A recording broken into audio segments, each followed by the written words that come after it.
Hello, everyone, and welcome to Heart and Hand, the Rangers podcast. My name is David Edgar. As always, I am your host. I'm delighted this week to be joined by crowd favourite, crowd pleaser, Andy McGowan, the Sage of Saltcoats himself. Andrew, how are we? I'm fine. I'm trying not to burst out laughing at crowd favourite, crowd pleaser. You ever seen my DMs on Twitter? No, nor do I plan to slide into them. And if that was an invite, thank you. But I'm perfectly happy with my current partner. But I know that people who listen to you like you, and I mean, and in the end, that's the main thing. It is, and I thank every one of them. Mostly my family, but I thank every one of them. All comes to the same in the end. Right, let's get stuck in. Rangers welcomed Kilmarnock yesterday to Ibrox. And first things first, Andy, when I was going up to the ground, I'll admit to being one of these people, I didn't really feel a palpable sense of anticipation. And then I thought, well, I don't have one either. And I don't know quite if that is due to recent results, recent performance, well, it is due to recent results, but recent performances or whatever. But going in yesterday, there wasn't really, I think, a huge amount of belief that the team would deliver, or if they did deliver, that they would deliver at Parkhead.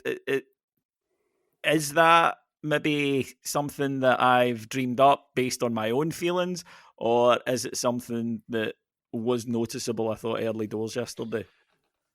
No, I think you've got something there because, I mean, I've commented on it. I've commented on this kind of notion that you need to have belief before anything happens, and I just didn't feel it. I mean, you get a sense, nowadays you get a sense because of social media, there's no battle fever, if you want to use that parlance. It's I think that the Ross County and Dundee games have skewed a few belief systems amongst your support, and it's a problem because the club, you know, Clermont and the players in the press conferences know that I really want them to be doing it, but they've not exactly been effervescent in terms of what they could potentially be on the cusp of, which, let's be frank, is a treble, right? It's still there to be had. And it hasn't felt like that, Davey. Considering where we were this season at points this year, to where we are now, it's us that should be feeling a wee bit bullish, despite the fact that we're up against it in the last 4 games as before yesterday. So, no, I think you're right. I did think the crowd were good yesterday from the kickoff, and the goal the goal tested us once again, but I thought the game started. You had a big tackle for Lundstrom in the first couple of seconds, and you know, maybe it's because I was close at the Union Bears yesterday, but I felt like the atmosphere was pretty good once it started. But certainly in and around the ground and the week leading up to it, I'm not speaking to folk that are clenched fist, gritted teeth, and saying let's get into it. It's no feeling like that, and it's strange, to be honest. Yeah, but as I say, I know my feeling on it is hope, but maybe not out and out belief that it's going to happen. But are we jaundiced? Is that what it is? We're so realistic now to the point where pragmatism is trumping passion. This is kind of why I think that they do need to move on some players in the summer, because I think that it's the feeling of, well, we know what they've done before, and sometimes you need a bit of a fresh start. And we have a manager I think most people believe in and understand the circumstances he's got on. So that's one thing. And then, you know, if you can get a bit of a fresh start with new players or whatever. But yeah, in the ideal world, you go out and sign 10 complete world-class players. Those days long gone, if they ever existed. So I think we need to be realistic. But you're right. Rangers went into the game yesterday, and I thought started the game very brightly. The opening 10 minutes, aggressive, forward-thinking, pressing the ball. And after conceding another really poor goal to give away, I did think the crowd stayed with, especially after the penalty miss that we'll get to, when it would have been easy for it to turn completely toxic. I don't think the crowd did. Do you think the goal on the stroke half time really helped that? Because I think that it basically saved a kind of angry reaction at half time, but they did get it, and that was all that matters. But yeah, let's look at the match itself. And as I say, bright start. You commented on it as well. The manager commented on it. I was at the game with Martin, and even he commented on it. So I think that it was kind of what we wanted to see from Rangers. But then let down. And look, it's happened too often. I was going to say it's happened so often. It's happened too often where we're just not set for the first opposition attack. And on this goal, I think Barisic can do a bit better. I think Butland can come and claim the cross. I think Tav needs to be aware that if the keeper isn't coming, he needs to deal with it. And of course, then there's a bit of bad luck because it cannons off Tav's hand and goes into the net. Although, to be honest, I think it would have been a penalty otherwise. Yeah, it's frustrating because to me it's like, lads, set for this. It's happened often enough that you should be thinking in the back of your mind, see, first 10 minutes defensively, I'm going to be absolutely switched on here. Aye, it's a freak goal, but it's a freak goal as in Taverniers against Eldridge, a freak goal, and umpteen others that have kind of left us wide mouthed have been classed as free. It happens too often, and you kind of broke it down there. There was 3 instances of 3 minuscule misjudgments that cost the goal. I think Butland's at fault for this because Barisic could have done better, but if you watch it again, Butland kind of starts to come out then, doesn't he? And then he finds himself in front of his post as opposed to right against his post, closing the kind of gap. Well, that is interesting, and I think that is a common thing that happens when goalkeepers have Don't less trust in their centre halves. Because earlier in the season, he was coming out and claiming everything. But I think that a natural instinct for goalkeepers when they're not quite as sure of their centre halves is to, I'll just stay in my line, just for security in case they get a shot away. Because I know, I'm confident that I'll deal with that. So yeah, I agree. I at the time I thought, could he have came for that? And then when I saw that, I was like, he could have come for that. He should have come for that because he would have been unchallenged. The boy wasn't going to get a challenge on him. And then ultimately he's way beyond his front post, and that causes the. I think Davernier's actually unlucky because it comes at an awkward height. It's him, the ball's between him and the goal. Very, very few touches. If he can get his leg or his knee up to it, it's going to be a risk on goal. So, but the point is, Dave, as you say, concentration, stopping the first ball. It's a simple ball at the back post, and here we put ourselves in the back foot once again, and it's the likes of that Celtic games are the ones that's cost us. So losing the first goal, and we need to eradicate it. Yeah, I think there is the game as a test because of that. Yeah, I think it's especially against a Kilmarnock side, and I think that you just and when it's happened a fair bit, you don't need to go out panicking and worrying about it, right? That counterproductive. But I think you can say, right, lads, see the first 10 minutes, first time they get out of the park, right? Absolutely concentrate, everybody in their positions. Let's make sure that we're dealing with this. But as you say, it's a freak goal, but it's a freak goal that happens, or freak too goals often. happen too often, yeah. And as I say, a listener pulled me up and said, look, goals happen. I said, yes, that's true. I don't expect Rangers to go the whole season without conceding a goal. But equally, there are certain types of goals, Boylett's off a beauty or great piece of skill or whatever. But that's a couple of goals that we've conceded that are just high swings into the box. Just absolute meat and potatoes balls into the box that we aren't dealing with. And that's where the frustration comes from. But Rangers did get going eventually, and it was hard to get going because the opening 20 minutes was the most VAR-scarred game I can recall seeing. And I watch a fair bit of football with VAR.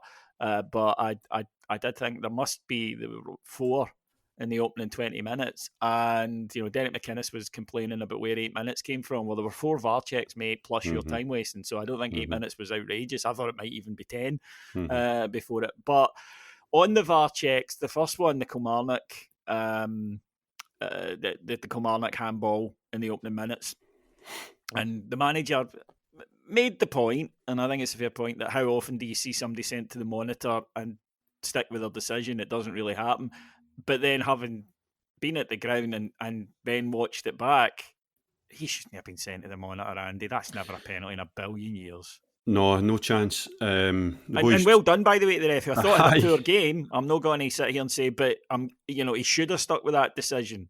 Aye. I mean, on the referee, before I get to the penalty, I was cracking up with me yesterday at the game, but I think that was mere frustration because I've watched the full game back and I'm like, well, actually, it didn't get that much wrong. But that instance there is...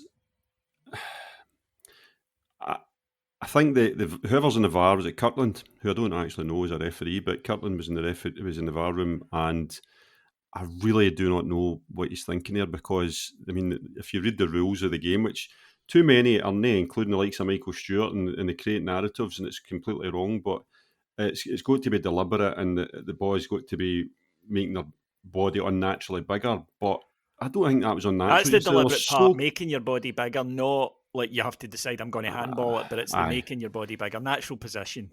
And he did get an advantage yesterday because the ball kind of never moved past his arm, but they were that close together, and his arms by his side. I don't know what he's meant to do other than put his arms behind his back, which is, it's just a ridiculous decision to bring it to VAR and put the guy in a position. To be honest, I felt post yesterday and watching it again, I'm like to Dickinson, fair play, because he stood by his guns. When the expectation now is that if they get to the monitor, then it's going to be a penalty. So, aye, strange calling him over, but fair play to him. Yeah, well, we'll come to one later though in fact we'll come to it now, and that is Rangers penalty and the red card. Now, look, there's no doubt that the red card did change the game, right? I don't want to sit here and try and pull the wool over anybody's eyes in that. It helped a great deal because it left Kilmarnock one goal up or not, facing probably about 70, 80 minutes at Ibrox, and we should win the game from there. But this in real time is a penalty and a red card. And I was on my feet jumping. And like I say, I wasn't for the first one, but that one I was like, it's a penalty and a red card. Boys handled it on the line.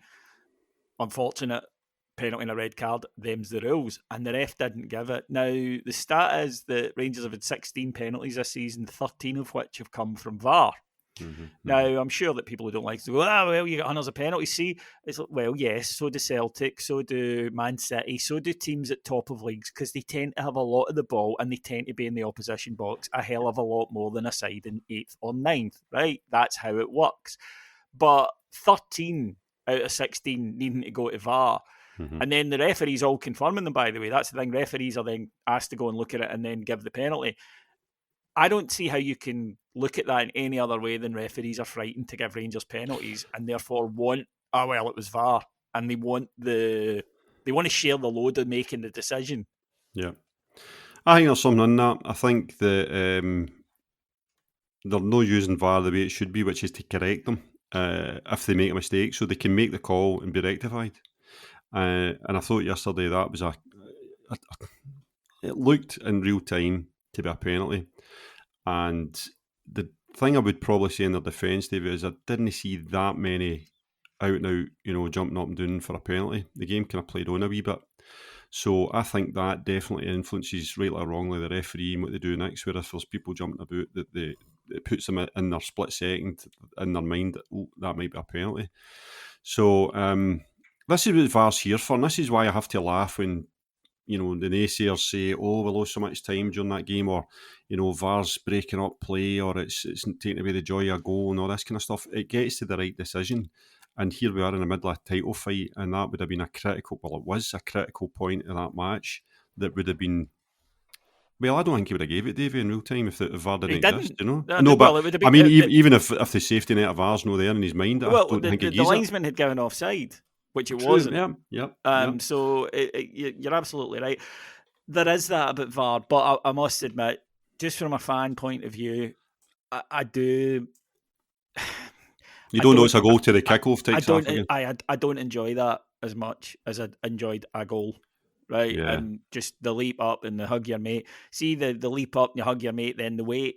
That is an unpleasant thing. And I get it, and you're right. I mean, if it hadn't been there yesterday, we wouldn't have had that particular decision, and the game could have gone a lot differently. But I do miss it, if I'm honest. That split second. No, I get it.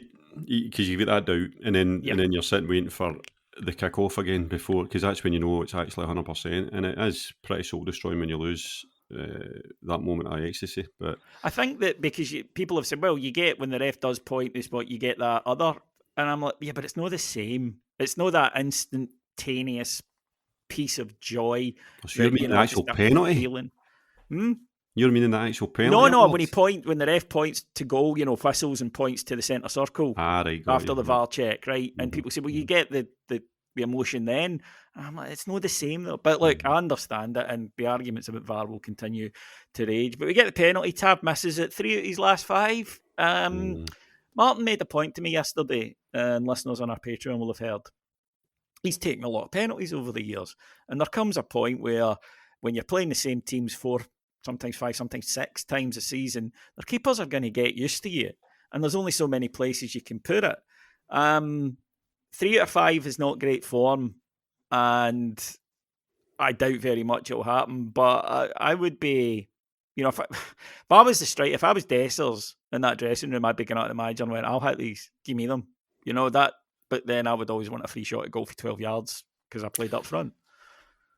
So we've been here before with Tavernier, and when he had a wee spate of missed penalties, I can't remember when, it was several years ago. And at that point, I was resolute that no, he's the best penalty taker, and you keep letting him take penalties. And I'm going to put another spin on this, and it might sound bonkers. It's not so much about the kicking of the ball into the net; it's about your head, and it's about mentality. And I think Tav has been there, done it numerous times in high pressure games, and that is an experience that you cannot buy or put into somebody. And therefore, if we get a penalty next week at Parkhead, my first choice every day of the week is going to be Tavernier. And it will be. It will be, aye. But I mean, I just think that Mark's got a point, but it's volume of penalties and law of averages and all this kind of stuff. He's still my best penalty taker. I mean, look at the one that he took against Celtic. It was unstoppable. It's the hardest one to take as well, where you hit it high and it's into the corner, because those are the ones that carry risk, because you could balloon it and make yourself look stupid. I thought it was a good save for the goalie. I think he used the line thing to his advantage, because you can see the spring he gets, and I don't know why mere goalkeepers don't see it that way. You actually can take a step forward and spring off your line, literally off your line, if you start behind your line. And I'm maybe burying my head in the sand here, Davey, but I'm like, nah, there's nobody else in that starting 11 that I would prefer to have taken a penalty, and it's about mentality. It was 100% a good save, but even so, you're still expecting a player to score. That's what you're expecting, aye. But so look, that could have derailed us, and for a wee bit it did, I thought. But then on the stroke at half time, we get a goal, and a very good goal it is too. Lundstrom with a great ball in, because it was early. It was first time, there was no touch. That allows a wee bit of confusion in the Kilmarnock area, where quite clearly they've got a lot of bodies behind the ball. And in steps Fabio Silva. Nice finish, they're no easy. Cushioned into the far corner. Lovely goal. And then he annoys the supporters with the yap, yap, yap celebration that players do. And there's two schools of thought on this. Firstly, if players get a bit of abuse, then it's all right for them to bite back. My take on it is you cannot win, right? There's no point you doing that, because fans are only going to see it and go, oh, well, fair enough, we deserved that. That doesn't work like that.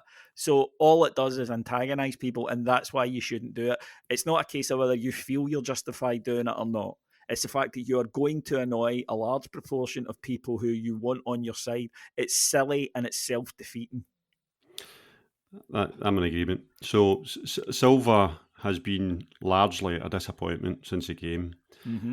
I think every piece of criticism that's came his way has been justified. I think that Kilmarnock has shown faith in him where it's not been entirely due. And to score a goal yesterday, fantastic. I'm never, you score for Rangers, you are my hero. However, see that kind of stuff, save it when you're lifting the trophy, and then I'll maybe take it to heart and self-reflect. Know when you've scored a goal, equalise against Kilmarnock. I know that top-flight players have to have a certain mentality and an ego to make themselves kind of bulletproof.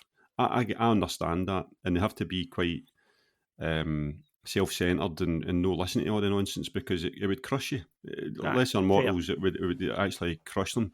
So I understand the sentiment for him, because he's obviously been feeling it more than we can see. But don't do it to us, because ultimately we want you to do well, mate. We want you to do what you're doing. We want you to be a success. We want you to be so good that we have to fork out millions of pounds to keep you. but you're not doing it. We had this with Windass, remember? And it's there's similar type players. They're enigmas that are expected to deliver and largely haven't. That was a problem, and therefore I can see why they get the stick. And I can see other players in the team. I don't think, Cantwell's flaunting to deceive quite a bit over the course of the season. He's been too flitting. He's the same kind of player, same kind of expectation versus actual end product. I don't think he would do that kind of thing because I think he knows what's expected of him. Whereas Silva obviously must be in denial if he thinks he's been playing well and delivering what's expected of him. He's been piss poor in so many aspects of his game. But listen, if he does that every week, I'm not caring.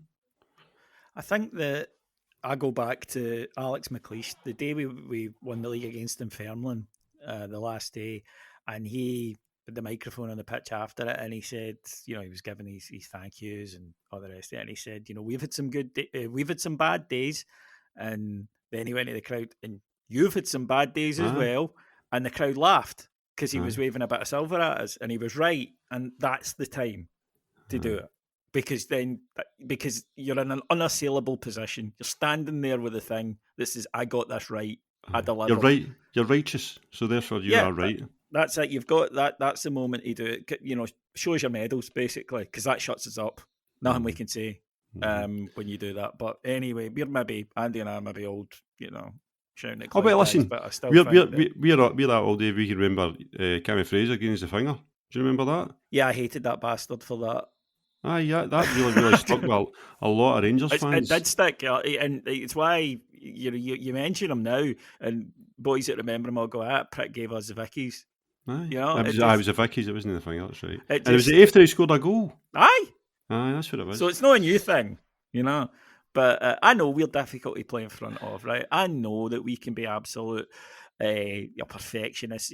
Gaza said it brilliantly. It's the only club in the world you can be 4-0 up with 20 minutes to go and they boo you if you don't play a forward pass. And, he was tongue-in-cheek, but I know what he means. You'll get a few, for fuck's sakes, because that's what we're like. But equally, that's what makes us a big club. That's why you want to come and play. That's why there's 50,000 in that stadium every week. So, just self-defeating. Even if you want to take it from, he's totally right and justified in his feelings. If you believe that, I still don't think you can argue with the fact that it doesn't help him. So it's a stupid and therefore pointless thing to do. But anyway, spent a wee bit too long on that for what it was. In the second half, and I did think that the team, and I liked this, they responded, but they played with a calmness. Now, the 10 men helped, but you can go two ways with 10 men. You can go, oh, fuck, we better win this now, right? And shit yourselves. And we've seen that before. Of course, the best example of all time, St Mirren in the League Cup final when we went down to 9. St Mirren shat themselves because they went from being, we want to win this to, everybody's expecting us to win this. So it can happen psychologically, and psychologically is the thing that we've been critical of the team for being this season. But I thought they came out with the right attitude of, no, we are going to dominate this game from here on in, and we're going to get the goals. And then when it came, a very unlikely scorer, but Ben Davies did really, really well. One of my complaints about Rangers is we don't follow in at both ends well enough. But he's ready, he's on his toes, he gets there, gets a wee bit of luck, maybe balancing out their goal, I think, because the keeper who hadn't done too well with the first shot, but he does well to get up and make the second save, but it hits off Ben Davies and goes in. What I will say is, this is surely a risk of when you do have 10 men in your box, because when I saw it back, initially I was like, keeper's got to do a lot better there. But when I saw it back, he doesn't see it, Andy, until like seconds before it arrives at him, because it's came through an absolute forest of players. And then that is why I like us shooting more in these circumstances, because yes, they can get a block on it and it'll happen a lot, but you only need one or two to get through.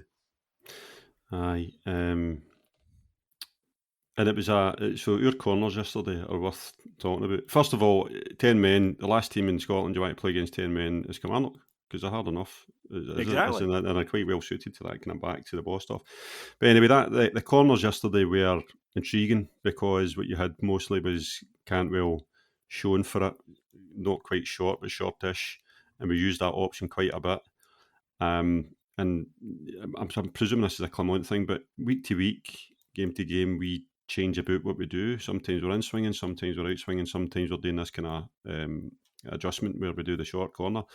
And I didn't think the short corners were working yesterday. And this one that the goal came through was the riskiest of all, because what you're asking Lundstrom to do, well, first of all, you're asking Tavernier to clip a perfect ball to Lundstrom at the edge of the box. You're asking Lundstrom to control that sufficiently with folk bearing down on him and getting a shot away. I think that's fairly high risk, right, in terms of wasting it. And I thought Lundstrom did really, really well yesterday to get that under control and get the shot away. And as you say, everybody's alive and centre halves are in the box for corners, obviously. And I thought Davis done really, really well. And I know there's 3 games to go, but if you want to have any chance of winning anything, you've got to have, let's say a word, variation. You've got to have out the box thinking, and that was out the box thinking, and you know, a bravery in that moment when it's still 1 each to try something different that might not come off. So credit to Tavernier, Lundstrom, and come on, I suppose, for if that was when it was after the training drills. Probably delighted for Davis. I think Davis. I'm not saying he's the answer, right? That's not what I'm saying, but I think we could be utilising him more. We've spoke about this privately about, you know, if we've got a left back problem, we want Sterling used to his strengths in the middle of the park or further up the park. You try to tell me he couldn't be doing a wee job on the left hand side of the back four. I'm pretty sure he could. And there was something else happened yesterday when he came on, which was that I thought the balance of the team just naturally was better, because you've got Suter on his right side and you've got Davis obviously left sided. And it sounds like a wee stupid thing, but when your possession of the ball is the main thing yesterday against 10 men, it makes a difference. It definitely made a difference when you're getting the ball moving faster. So the breakthrough, what time was that one, David? About 60 minutes, 62 minutes or something? So you're veering into territory once it gets to 70 minutes that you're like shit, and then Kilmarnock and the Masters are running down time. So it came at the right time, but the patience was key. And a wee word for Lundstrom, right? I like Lundstrom. I am a fan of John Lundstrom, and I think if you want to put a name to Clermont's impact in the club, it's John Lundstrom, because he's been to Rangers since Clermont came with McGregor as to Celtic. He's absolutely fundamental to the way we play, almost sometimes too much. But I thought yesterday he controlled the game for us and kept that patience. He's always available for everybody. He keeps the ball moving. He's all over the park, and I think there's a wee bit of, I don't know, a wee bit of familiarity breeds contempt. A wee bit of what you were talking about earlier on about, you know, just getting fed up with players because nothing's happened. You know, he's won one bit of trophy, one bit of silverware since he came. But I thought he was instrumental in keeping us ticking over until we got the breakthrough, and obviously then we go in and secure it. And I think looking to next season, we're going to have to replace a fulcrum midfielder, which is easier said than done. Yeah, but my problem with Lundstrom isn't games like this. It's games against Celtic or in Europe where I just do not think he's got the mobility. No, and you know what, David, you're probably got a point. That's probably why he's at Rangers. Aye, and I just think as well that for a club, the type of player he is, but yeah, if Lundstrom signs a new contract, it won't be on squad player wages, right? Yep. So if you sign him again, he has to be integral to the side because of the investment that you're putting into him. Yep. And for me, if you're serious about this trading model and it's not just words that get trotted out at AGMs, then you have to go, do we give this 30-year-old a new contract, new 3-year deal on very decent money for us? Or do we go, look, realistically, you're not going to get any better. If anything, through your contract, you're likely to get a bit worse. So we're going to go in and we're going to try and get somebody in who's a bit younger, who has a resale value, who can improve. I just think if you're serious about it, these are the type of kind of, if you like, more difficult decisions that you've got to take that Rangers just fundamentally have shied away from for the past 5 years. No, I agree with you. I mean, if it goes, then I'm not exactly going to be sobbing into my Cocoa Pops in the morning. It's no that. It's just that I think if we're wanting a midfielder that does a Barry Ferguson type role and controls the game, controls the tempo, helps his teammates out in terms of being a linchpin, they're no easy to come by at the quality we need, and they cost a few bob. So, and I think also we're seeing that for day one, Clermont has identified him as a central figure as to how he wants to play, and I just thought yesterday it was my man in the match until he went off, and I don't think I'd been quite isolated if I stood up and says, oh, by the way, Lundstrom was my man in the match, because I think a lot of folk have lost patience with him. And anyway, is that enough of the Lunchroom fan club for you? Wait till you see the comments now, David. Yeah, I mean, I think most people agree that he in games like this particularly, he's absolutely fine and can be important, and he had a good game yesterday. I don't think that's controversial. I just think long term, something we don't think about enough. I think as a club that we need to be looking at, right, thank you, on you go kind of thing. And also, from what the manager says about there being too big a distance between what he wants and what we are prepared to pay, I think there is a realisation at Rangers that we can't be sticking that And amount that's of how money it's into got to somebody. be. That's Aye, how it's and got to that be. is how it's got to be. And also, though, I'll be fair, I don't want to be that guy. If he's being offered, let's just say, I don't know this. This is just me taking round figures, guys. But if he's been offered 20 grand a week at Rangers and somebody's willing to pay him 40 grand a week at 31 years old, he has to take the Oh, bigger of deal. Of course. course you do. You owe it It's to his your last deal. family. It's his Aye, last big deal. you absolutely have to do that. So I would bear him absolutely no ill will whatsoever if he was to go for that, because you need to do that. But is he worth that sort of money to us? No. If you're a club with a much bigger budget, 100%. But if you're us, no. Then came a bit of real quality, Andy, and this was worth the admission money alone, as the old cliche went.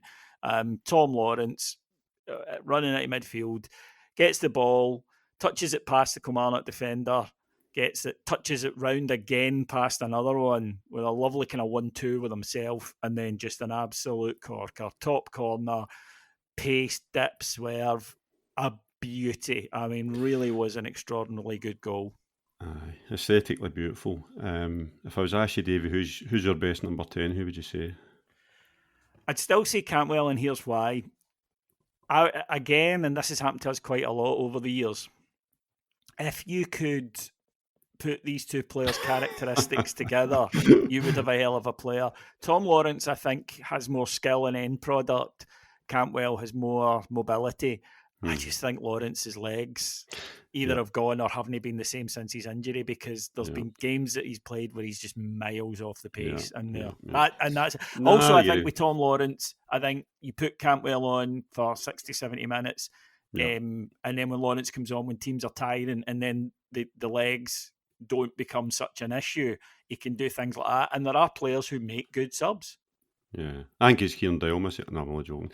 I do agree with you, because what we saw yesterday is what we've been waiting for, what we've been missing from Tom Lawrence through the whole hellish period where he's either been unfit or half fit. Because what he can do differentiates him from the rest of the squad is he's pretty lethal shooting for distance, and he's got that splayed feet kick, he can hit a That ball was with the guy inside we his thought we were getting, wasn't it? Doing Aye. things like that, yeah. And it really, really hurts teams, whereas Cantwell's working so hard, he's coming way deep, he's popping up all over the shop, he's putting himself about, but you're just getting to the edge of the penalty box or in the penalty box, and he's no killing teams, and it's a problem for me just now, but he is still overall the best player, and I agree exactly with your point about 60, 70 minutes out him and then getting Lawrence on. But listen, that goal yesterday was so important in terms of it kills the game completely, because even 2-1 up with 10 men against 10 men, I'd have been nervous. You'd have been nervous, because we've seen the movie too many times before.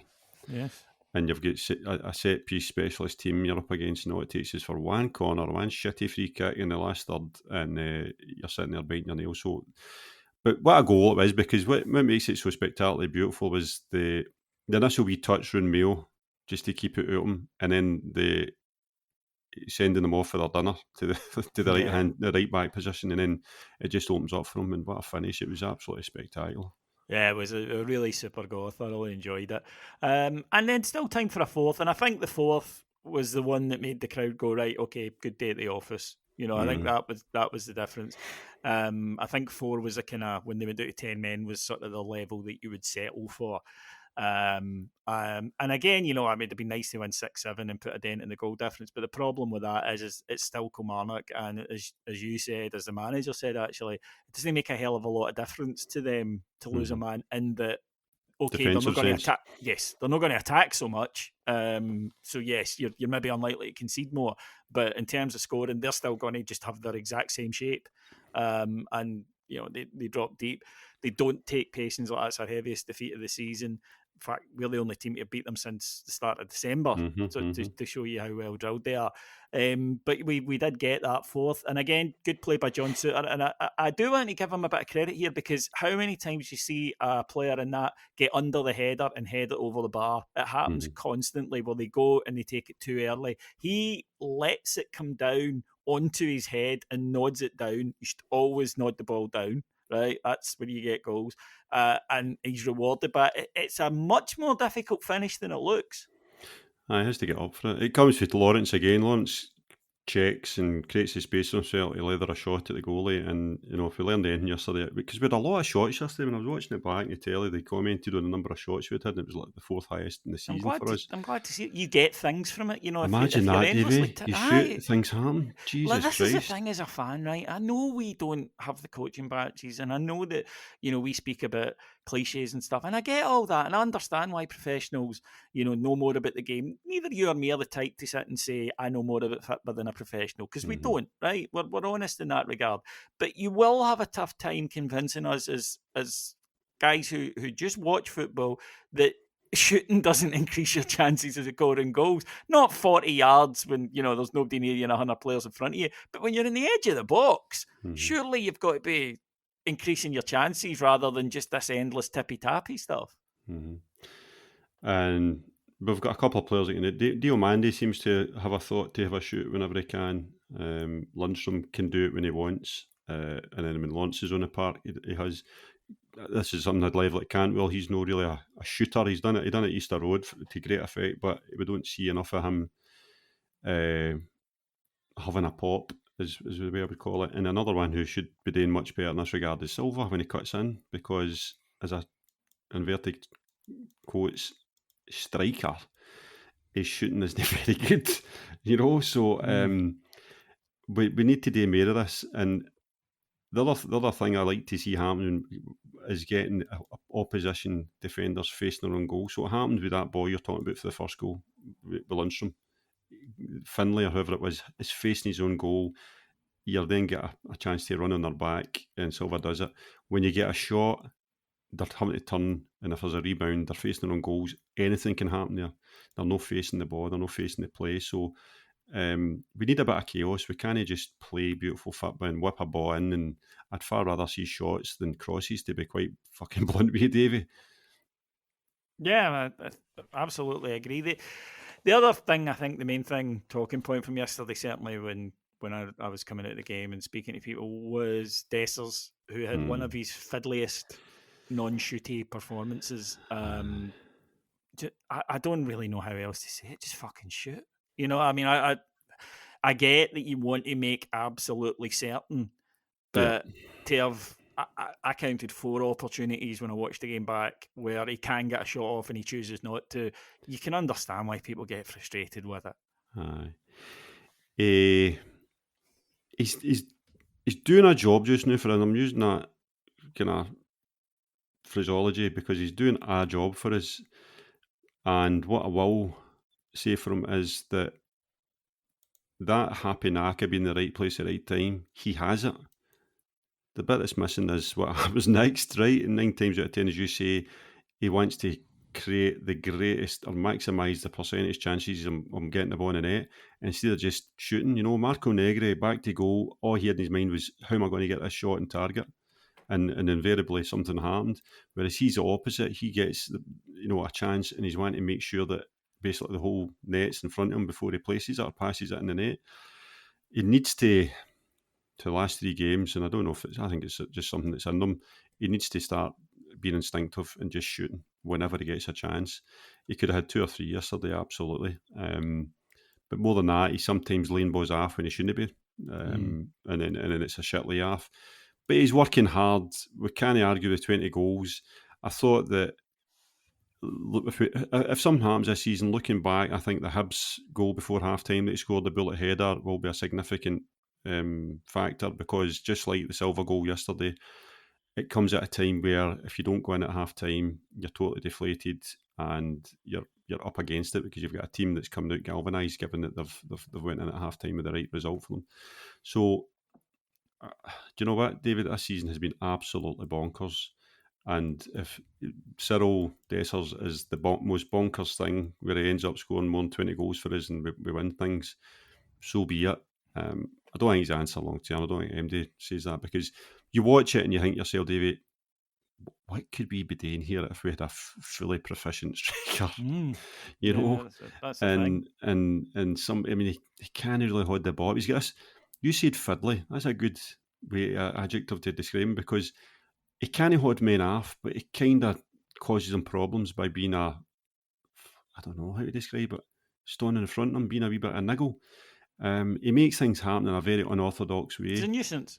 A nuisance, aye, but I just think, Jesus, would you just better having a dig? Yeah, and again, I just like my strikers that are like, no, I don't care. I'm getting a shot off. Right? Aye, you know, 100%. that's what I like in a forward. I'm just like, sorry lads, you know, and that will occasionally mean that I'm screaming at them for being greedy. I get that, right, when they should lay off a pass, but then they're the guys that end up with loads of goals. Salah, it's been a knock on him his whole time at Liverpool. His teammate Mane used to go nuts at him. But the guy's got 200 odd goals for Liverpool. There's a fucking reason for it. Did you see Clement? I think it was the third time he did it in the box. I think it was the most obvious one. And Clement went off his nut. But Dessers went back at him. And to the point where Clement's like, all right, calm down. I thought it was interesting that he bit back. So I didn't see that. He's obviously got something about him. I'm talking about mentality earlier with Tavernier and penalties. And for Dessers, the one thing he kind of levelled this year is not having mental resilience, because, Jesus, we've all been scathing of him at points, haven't we? So he's still there and still taking the pot shots and still contributing. It's something. It's not everything, but it's something. Well, that leaves us in a position, Andy. We win our next game 3-0. We're top of the league. Simples. Easy peasy. We're up against it, right? But and folk go, oh, Andy, you're right, who you, Gandhi? But you've got to believe, right? If there's a or Lenny Kravitz or Cher. Actually, Cher's probably more apt for you, yeah. Oh, I like Lenny Kravitz. Do you like Cher? Before she turned 80, aye, she was but when I hit Gypsies, Tramps and Thieves, feels that. No reason. I'm trying to think of another one, but I can't. And probably get no, that's me pretty much. That's my Cher. Shoot song. Shoot song. Shoot song. That's Dessers. Shoot. Shoot song. Fucking Gypsies, shoot song. Tramp and Thieves, Believe, and that one with Meatloaf. So there you go. That's my entire. Oh, and I Got You, Babe. Obviously, that's my entire knowledge. Heart of Stone's actually on my playlist just now. Do you know that? And I let it play. Which one? Heart of Stone. Oh, I don't know that one. How the hell did we get here? But so you've got to believe, and if there's a Rangers player in that dressing room that isn't visualising a rapidly emptying Parkhead and booze and, you know, people jumping off the top tier, then maybe shouldn't be Rangers, because they've got to start thinking in these terms that we can go there and we can do something and we can hurt them, because it's long overdue. A bloody nose for them and their support and their manager would be absolutely extra delightful. And I think if something was to happen next week, then all bets are off, because I'd like to see how they react to it. Yeah, I still don't think at heart of hearts, David, we're going to do this, right? But you've got to have at least that wee butterflies in your stomach saying, do you know what? There's a chance here. We've got to follow it through. This could happen. Yeah, I mean, for me, the game Parkhead, and this is a very simple plan and it's a lot easier said than done, but I'd be tempted to go Lundstrom, Sterling and put Diamande a wee bit further forward. Number 10. The reason being that we know they're going to come out wild in the first 20 minutes and go at us. Right. And for me, it's a case of saying to the boys, don't be frightened, don't be sitting back, be brave on the ball, work the ball out there, because there'll be space. But I do think it's a case of saying, you know, if you get to half time at worst level, then they will start to panic a wee bit more so. But if it's the usual thing and we can see the shite early goal, then we know that we'll be right bang up against it. No, I think some radicals required, Davey. I've got to be honest. And what worries me about Cantwell number 10 was that he's got to be on it, absolutely. But I think it was the last time at Parkhead, he was hell of a isolated. He was having to do too much. There was too much pirouetting to create his own space. There was nobody close by. There was no 1-2 opportunities. He was having to move with the ball himself, as in literally dribble with the ball. And that's not a game plan. And what I like about Mandy is that he's good in tight spaces. He can protect the ball, and you can progress up the park when you've got players that can do that. You can move up the park without dribbling if you've got players that can protect the ball and 1-2 up the park. And much like you, I think Sterling in the middle of the park for me is fundamental, really, to depending on what personnel we sign next year, obviously, but it's fundamental to how we progress next year, because I just think he adds so much steel and protection to our centre halves that we just benefit so much from it. And at Parkhead, that's more than required, because we want to make sure that if they're on the break, that we don't get killed, because we know that can happen. So I don't know. I'm talking about Silver earlier on. The one thing that Silver can do with effect is move the ball at pace up the park, and we're going to need ball carriers. And I'm a fan of McCausland. I thought he was very, very bright when he came on against Kilmarnock and made a real impact. And although it didn't go to plan from at Parkhead the last time, again, he can move the ball, he can cut inside, and when we get those opportunities, we're going to have players that can do it. And I'd far rather see him out on the right than Sterling. I think Sterling's wasted out there. You'll have Yilmaz back, and who knows if Balogun will make it, and even if he does, whether Davis gets a nod, just to give us that proper balance between him and Suter. Yeah, I think Yilmaz being back would be, even in the short time he was on yesterday, because he'll go into midfield, add an extra body in a way that Barisic won't, right? He's a kind of more modern fullback that will do that, inverted thing, and he would come inside, and it did create a bit more space. So anyway, Cammy will be here later in the week, folk, with Heart and Hand Extra, and he'll preview the game in a lot more detail then. If you want all the build up to it, then go to patreon.com/Heart and Hand. I'd just like to thank our producers, Mike Lee and Paul Myers. And Andy, thank you. I thoroughly enjoyed that chat, my friend. Thank you very much. I'm away to look up my Share playlist and get a few tunes on, get ready for the game next week. You should, I believe that I can name three, right? Believe by Cher, Believe by Lenny Kravitz, and I Believe by Tim Booth. There you go. There's three to kick you off. And I Believe I Can Fly by, I'm not even going to name him. No, I don't think we. Yeah. A Kelly. Aye, I don't think we go there anyway. Anyway, right. Thanks for listening, folks. We'll be back next week. Until then, on the Rangers. Take care, everybody. Bye bye.